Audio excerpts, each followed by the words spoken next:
obviously not our best effort. Came down to lack of execution, truly. Offense and defense weren't good enough. No excuses, no explanations.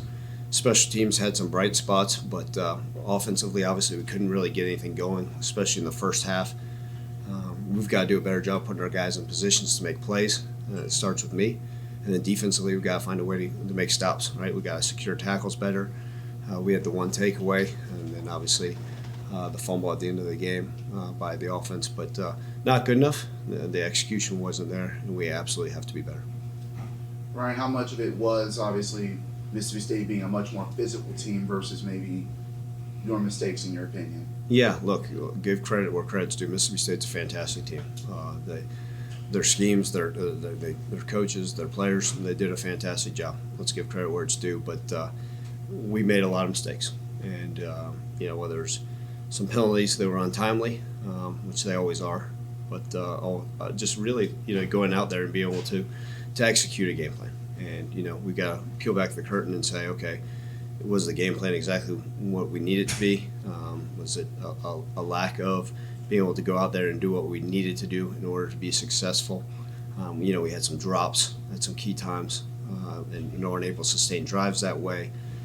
We had some missed tackles, some shots over the head where they made some big plays. And, when you put all that together, it was a recipe for a bad football game. Ryan, that first half, when you go in and 29 total yards, just when you go in at half, what's going through your mind when you realize you just couldn't get anything going offensively? Yeah, look, you can go in and yell and scream, but, we got good players. And so you tell them to take a deep breath, and, we get together as an offensive staff and say, okay, what can we do? Where can we put our guys in better situations? Had to find a way to win some one-on-ones because they were blitzing and playing some man-type coverages where we had to find ways to get guys open, and the throws had to be pretty darn accurate in order to make the completions, and a lack of thereof. But, you sit there and talk with, Coach Ramsey, who I have full faith in. He did a nice job, but we've got to be able to, at halftime you're sitting there saying, okay, what can we do to get some of these guys loose? And, I never doubt the fight of our guys or the belief. And that was the one thing, I said just in the locker room again, that one game won't define us. Obviously, very, very disappointed, very frustrated, but we know what lies ahead. We got a quick turnaround, and we got Navy. And that game is as important as any game as we go, right? It's the next one, but it's a conference game. And our guys got to hold their heads up. But even when you bring the guys up on the sideline, the fourth quarter, you can look and every single one of those guys still believes. They're bought in, but we just got to find a way to execute better. But halftime, hey, how do we develop a plan? Let's look at what we had, let's look at what we practiced, and find a way to go out there and execute it at a higher level. But as frustrating a first half as you've had as a head coach? Yes, absolutely. It's about as frustrating as the first half I've had in a long, long time coaching this game. Defensively, you talked. I think you were talking about both sides of the ball. We need to look at what our plans were. How much defensively was just missing tackles, or was it, as you kind of alluded to, maybe the plan wasn't necessarily exactly as you? Yeah, I think it should have been. Yeah, I think it was a combination. And a lot of times we'll get back and watch all the film and say, okay, what was it? And that's always one of those things as a first game. You look and say, okay, did we put our guys in the best position? Clearly, we had too many missed tackles. And we harped on that as that needed to be a key to win the game. And you could go out there and see it, right? We'd have a guy that would be there on a bubble screen that'd make the tackle. It could have been a 2-yard gain. Instead, it turned into a 7-yard gain. And, credit to Mississippi State, they just methodically marched down the field time after time after time, and then would find a way in the red zone, maybe to make a great throw and catch by a receiver and the quarterback. But, it's a combination of everything, right? Coach, Matt did a nice job putting together a formulating game plan. But we got to see, was it the best for that situation, right? Now we know that the game plan will be completely different in this upcoming week, and but that's one of those things we got to learn. The players got to learn, the coaches got to learn. We got to find a way to move forward and correct these mistakes. Coach, how important was it for the confidence of the team as a whole to play better in the second half, move the ball, put up some points, get some stops? Yeah, look, I'm not about moral victories by any stretch of the imagination. It wasn't good enough. But what was important to me was just to see the guys' eyes. And I know it sounds like coach speak, but the fact that these young men continue to fight and believe, and realize that we're on the right track. Obviously, we didn't get going the right way fast enough, and we've got to do a better job with it. Any sort of injury updates on Pounders and Tyler Murray? Yeah, we'll see. You know, it's obviously both were pulled and weren't able to come back in the game. Well, hopefully we'll have a prognosis maybe tomorrow. Same with Sincere. I think you saw him leave the game as well. Yep, same with him as well. Yep, we got a little chipped up.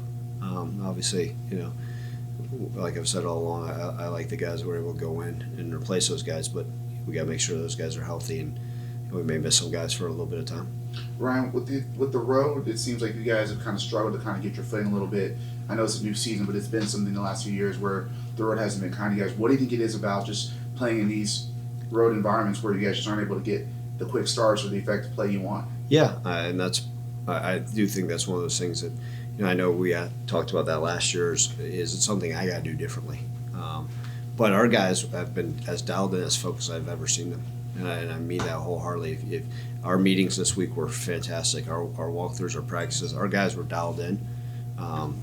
They 100% believed in the game plan, and I think part of that was, just being able to go out there and put it all together. And I don't know what it is. I wish I had an exact answer. Hey, why do we start slow on the road? Why is it like this for back-to-back years? Obviously, it is a different season with different personnel, so I've got to sit back and say, okay, is there something we can do differently? But, I mean, if anybody that saw the preparation leading up to tonight would say, wow, it was phenomenal. And obviously we're missing something there that, how come it didn't happen on game day? Now, like we talked about earlier, right, drop passes, some missed tackles, lack of their overall execution are all part of that recipe that led to a not so great game. Do you think it's a mental thing where some things kind of just add up, where you do prepare well, but if one mistake happens, it just kind of adds up and it just kind of spills over? Yeah, not at all. I really don't believe that. I think we've got the right type of guys in the locker room that are mentally locked in, that are mentally tough, that realize it. And that part of that's the leadership that we have by our players that go out there and say, okay, things are going to happen. We know that Mississippi State was going to have put together a drive at some point during the game and score. It just so happened to be that first drive. There were zero lost thoughts on the sideline that, okay, we can go back out there and stop them. And no differently. Offensively, it wasn't like, during the lightning delays, there wasn't a single one player on offense saying, man, what's going on? It's, okay, how can we go out there and put together better drives and sustain drives? And so I don't think it's a mental block at all. I think it's just finding ways that we've got to do a better job, and that's my job as a head coach to figure that out. Ryan, I know you never make excuses, but how difficult was that delay? Because you come out, you warm up, you go back in, you come out, then you have to go right back in. How difficult was that processing with your team of trying to get back to playing football with all those interruptions? Yeah, Mike, it's the nature of it. We understand that there's different things that occur in college football, and that was it. We knew, we even talked about in training camp, at some point there's probably going to be some type of weather delay, and sure enough, it happened tonight multiple times.